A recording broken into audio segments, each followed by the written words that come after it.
আল্লাহ কয় আমার গরিব বান্দাটা কাউকে নেওয়া প্রয়োজন নাই, জানে না এই বান্দাটা যখন আমি আল্লাহ বলে ডাকবে, আমি আল্লাহ এমন আল্লাহ, গরিবের জন্য যেমন আল্লাহ, গরিবের জন্য যেমন আল্লাহ। 100 টাকা হাদিয়া দিল আমি যেমন আল্লাহ, 500 টাকা হাদিয়া দিল আমি তেমন আল্লাহ, হাদিয়া না দিল আমি তেমন আল্লাহ। আমি সাথে সাথে বান্দারে ক্ষমা করে দেই। আবার বলেন সুবহানাল্লাহ। 10 বছর অপরাধ করলাম, 5 বছর অপরাধ করলাম, রব বলে তুমি অপরাধ করছো কোনো সমস্যা নাই, তুমি আমার কাছে তাওবা করো, ইস্তেগফার করো, আমার কাছে ক্ষমা চাও, আমি রব ঘোষণা দিলাম তোমার সব গুনাহ ক্ষমা করে দিব। কথা বলেন সুবহানাল্লাহ। এই পৃথিবীতে একজন মানুষ আপনি খুঁজে পাবেন না যে এইভাবে আপনাকে ঘোষণা দিবে। আল্লাহ বলেন তোমার 70 বছর জিন্দেগি পরিচালনা করতে গিয়ে কত অপরাধ করলে, কত অন্যায় করলে, আমি আল্লাহর কাছে খালেস নিয়তে তাওবা করো, আমি আল্লাহ তোমার জীবনের সব অপরাধকে ক্ষমা করে দেব। আল্লাহ রাব্বুল আলামিন বলেন ইয়া আইয়ুহাল্লাযীনা আমানু তুবু ইলাল্লাহি তাওবাতান নাসুহা। আমি আল্লাহর কাছে ও ঈমানদারেরা তাওবা নাসুহা করো, আমার কাছে ক্ষমা চাও, যদি ক্ষমা চাও আসা রাব্বুকুম আইয়ুকাফফিরা আনকুম সাইয়্যাতিকুম ওয়া ইউদখিলকুম জান্নাত। আশা করা যায় তোমার রব, তোমার আল্লাহ তোমার জীবনের সব গুনাহকে ক্ষমা করবে। এই কথাটা বলতেছে কি?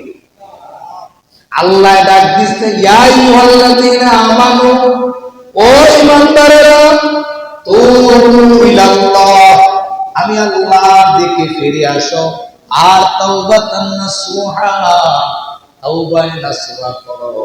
আশা করা যায় যে আল্লাহ বলে ওই আল্লাহই কয় তোমার রব, তোমার আল্লাহ তোমারে আশা করা যায় ক্ষমা করে দিবে। চেয়ারম্যান বলল তুমি আমার কাছে একটা দরখাস্ত দাও,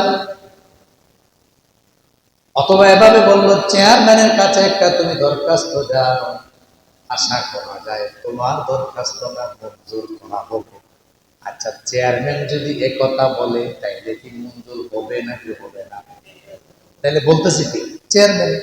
আল্লাহ নিজে কয়সা রাব্বুকুম, তোমাদের যে প্রতিপালক, তোমার যে আল্লাহ, আইয়ুকাফফিরা আনকুম সাইয়্যাতিকুম, তুমি যে অন্যায় করছো, তুমি যে অপরাধ করছো, আশা করা যায় তোমার আল্লাহ তোমার অপরাধ ক্ষমা করে দিবে।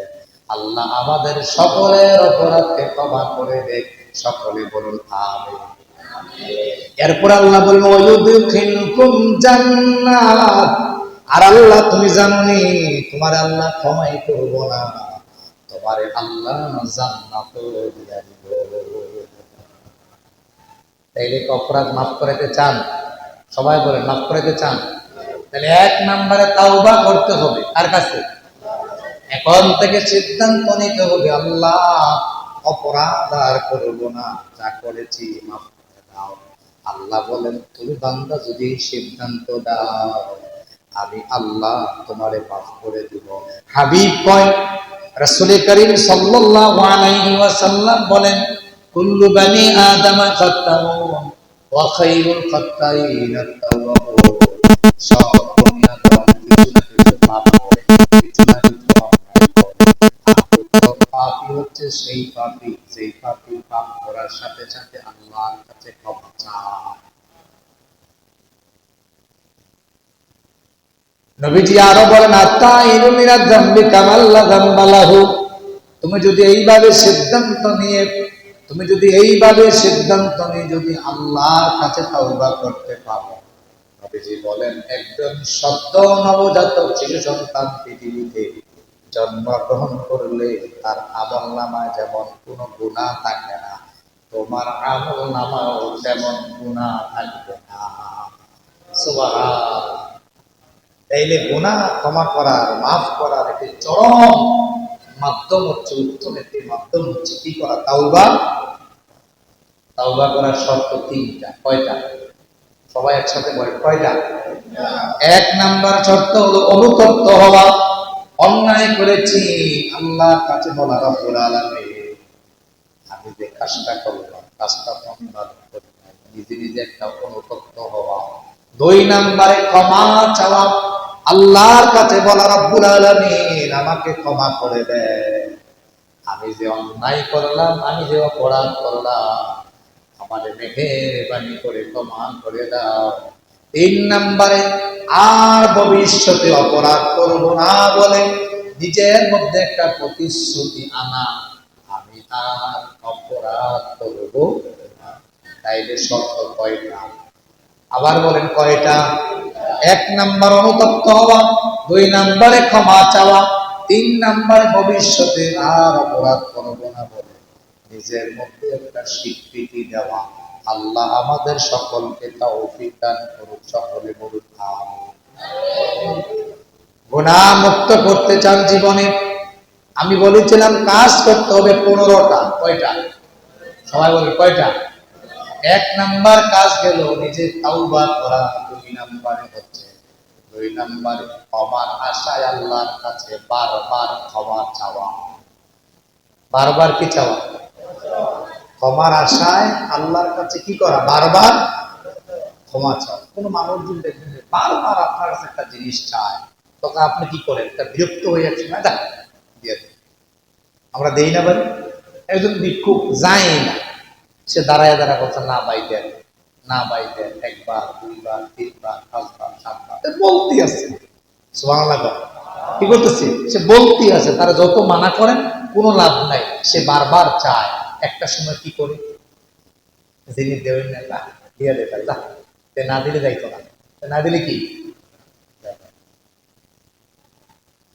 আল্লাহ রাব্বুল আলামিন বলেন ক্ষমার আশা আল্লাহর কাছে বারবার ক্ষমা চাওয়া, বারবার ক্ষমা চাওয়া। এ ব্যাপারে আল্লাহ রাব্বুল আলামিন কোরআনুল কারীমের সূরা মুমিনুনের 128 নম্বর আয়াতে তিনি বলছেন, ওয়াকুর রাব্বি ওয়ারহাম ওয়া আনতা খায়রুর রাহিমিন। আল্লাহ রাব্বুল আলামিন বলেন, হে মুহাম্মদ বলো, আমার রব ক্ষমা করো, করুণা করো। মুহাম্মদকে আল্লাহ তাআলা শিক্ষা দিচ্ছেন, ও মুহাম্মদ তুমি বলো, ও আমার রব আমারে ক্ষমা করো। বলেন আমিন। আমরাও বলি, ও আমার রব আমারে ক্ষমা করো। বলেন আমিন। আবার বলেন, সবাই আমাদের তাকান, ও আমার রব আমারে ক্ষমা করো, রব্বি ওয়ারহাম আমারে ক্ষমা করো, ওয়া আনতা খায়রুর রাহিমিন তুমি যে কল্যাণ দিয়েছো, এই কল্যাণ তো আমারে দাও। আল্লাহর কাছে কেমনে চাইবেন বুঝছেন নি? এটা বুঝেন। ও আমার রব আমারে দাও, আমারে দাও, আমার নাই, আমারে দাও। আমি তো অপরাধ করেছি, আমি তো অন্যায় করেছি, আমারে ক্ষমা করে দাও। আমার অপরাধ হয়েছে, ভুল হয়ে গেছে, তুমি যদি ক্ষমা না করো আমি চাওয়া বন্ধ করব না। যতদিন বেঁচে থাকি তোমার কাছে আমি ক্ষমা চাইতেই থাকবো, চাইতেই থাকবো। তুমি আমাকে ক্ষমা করে দাও। আল্লাহ বলেন, তুমি যখন আল্লাহর কাছে বলে চাইতেই থাকবা, চাইতেই থাকবা, আল্লাহ রাব্বুল আলামিন এমন করুণাময়, তার চাইতে করুণাময় পৃথিবীতে আর কেউ নাই। পৃথিবীর মানুষ যদি কোনো ভিক্ষুক আপনার কাছে একবার, দুইবার, তিনবার, চারবার, পাঁচবার যদি তোমার কাছে চায়, তুমি একটা সময় দিয়ে দাও। আপনার ছোট সন্তানটা 10টা টাকার জন্য সকালবেলা স্কুলে মাদ্রাসায় রওনা হয়ে আপনার কাছে চায়, আব্বু 10 টাকা দেন। প্রথম আপনি মানা করেন টাকা নাই আজকে এইভাবেই চলে যা, আবার বলে আব্বু 10 টাকা দেন, আবার মানা করেন, আবার বলে আব্বু 10 টাকা দেন। এক সময় ছেলেটা ব্যাগ কাঁধে নিয়ে কান্না করতে থাকে। তখন আপনি বলেন তাকে না দিলে তো সে যাবে না, আপনি বাধ্য হয়ে 10টা টাকা বের করে আপনার সন্তানকে দেন। আল্লাহ বলেন বান্দা তুমি শুধু আমার কাছে কাঁদো আর চাইতে চাইতেই থাকো, আমি রবের কাছে যদি তুমি চাইতে পারো, এভাবে যদি তুমি চাওয়ার মধ্যেই থাকো, বারবার চাইতে থাকো, আমি আল্লাহ তোমার জীবনের সব গুনাহ মাফ করে দেব। তাইলে অপরাধ করার সুযোগ নেই, কারণ আপনি অপরাধ করলেই তো মাফ চান তার কাছে। আমার ছোট একটা মেয়ে, তার বয়স চলে 6, 5.5 6, পেলে গ্রুপে পড়ে। সে প্রতিদিন স্কুল ছুটি হওয়ার পরে আমার অফিসে যাইয়া বারবার টাকা চায়। আমি প্রথমে মনে করি টাকা আজকে নাই, দিব না। আবার কখনো এমনও হয় আসলে আমার কাছে টাকা বাকি নাই, 500 অথবা 1000 টাকা, আমি তারে বুঝাইতেই পারি না। এমনও হয় 10 মিনিট 5 মিনিট দাঁড়াই থাকে। অবশেষে হয় টাকা বাংতি কারোর কাছ থেকে নিতে হয়, অথবা এমনও হতে হয় বড় টাকা দেয় তার হাতে তুলে দিতে হয়। এরপরে সে টাকা খরচ করে বাকি টাকা ফেরত দিয়ে যায়।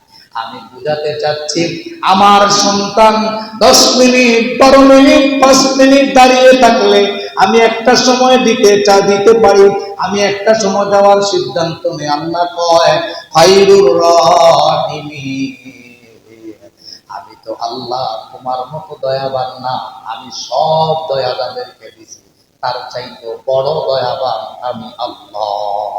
সুবহানাল্লাহ। তাই আল্লাহর দয়া কি কম না বেশি? আপনি 10 মিনিটে অধৈর্য হয়ে দিয়া দেন।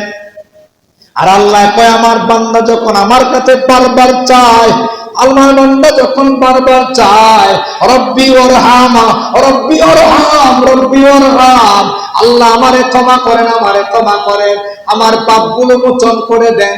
আল্লাহ বলেন আমি এমন দয়াবান, এমন মেহেরবান, আমি আমার বান্দারের সাথে সাথে ক্ষমা করে দেই। সুবহানাল্লাহ। তাইলে 2 নাম্বার কারণ হলো আল্লাহর কাছে যদি ক্ষমা চান তাহলে পাপ থেকে মুক্ত থাকতে পারবেন। 1 নম্বরে তাওবা করা, 2 নম্বরে ক্ষমার আশায়, ক্ষমা পাওয়ার আশায় বারবার ক্ষমা চাওয়া। আমার পেটে ক্ষুধা, হাত তো আমি বাড়াবো নাকি আপনি বাড়াবেন? ক্ষুধা যার সে বাড়ায় হাত নাকি অন্যজন বাড়ায়? কথা বলেন না কেন? যার ক্ষুধা সে কি করে? আমি পাপ করছি, আমার পাপের খবর আমি জানি, আমি অন্যায় করেছি, আমার অন্যায়ের খবর আমি জানি। আমি যদি মনে করি খতিব সাহেব একদিন দোয়া করে আমার গুনাহ মাফ, এই ভুল চিন্তাটা মাথা থেকে ঝেড়ে ফেলে দেয়, আমারে নিয়ে দোয়া পড়ানোর কোনো দরকারই আপনার নাই। দাওয়াত তো শেষ। হ্যাঁ, আমারে নিয়ে দোয়া পড়ানোর কোনো দরকারই আপনার নাই। আল্লাহ কয় আমার গরিব বান্দাটা কাউকে নেওয়া প্রয়োজন নাই, জানে না এই বান্দাটা যখন আমি আল্লাহ আল্লাহ বলে ডাকবে, আমি আল্লাহ এমন আল্লাহ, গরিবের জন্য যেমন আল্লাহ, গরিবের জন্য আমি যেমন আল্লাহ। 100 টাকা হাদিয়া দিল আমি যেমন আল্লাহ, 500 টাকা হাদিয়া দিল আমি তেমন আল্লাহ, হাদিয়া না দিল আমি তেমন আল্লাহ।